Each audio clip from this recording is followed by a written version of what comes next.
What's going on, guys? It's Insomniac by choice. So I just wanted to share something with you guys. I got an email from my father. Definitely haven't thought of this. Maybe some of you have, but it definitely got my attention, and it's very interesting. It has to do with the election and all this stuff going on with Hillary Clinton. So I'm just going to read it.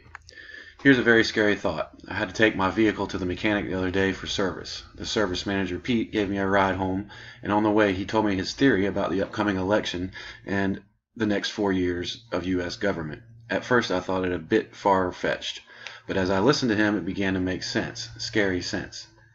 I believe that Hillary Clinton will win the election in November, Pete began. Then, sometime between November and January, Hillary will be indicted.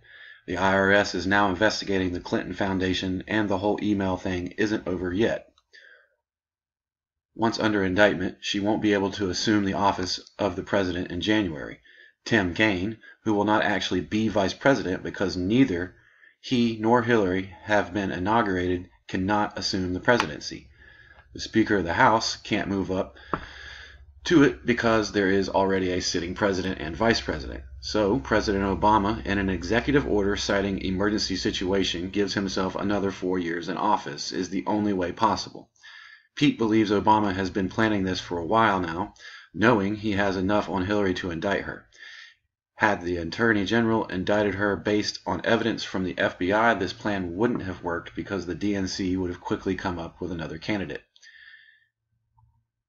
If you think about it, it's not that outrageous. Many people on the left, including the president, want Obama to stay another 4 years. The law prohibits him from being re-elected, so the only ways he can do it is by declaring martial law and suspending the election, which would be a very negative thing for the country, or to declare himself still president because the elected candidate cannot assume her duties.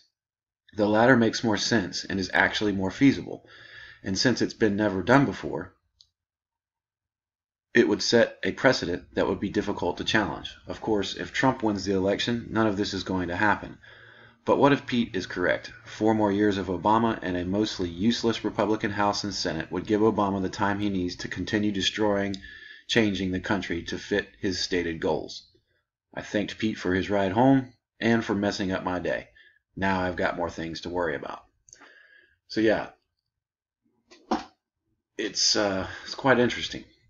I never thought about it that way, but it's very possible, and it makes more sense than throwing this country into a straight-up turmoil.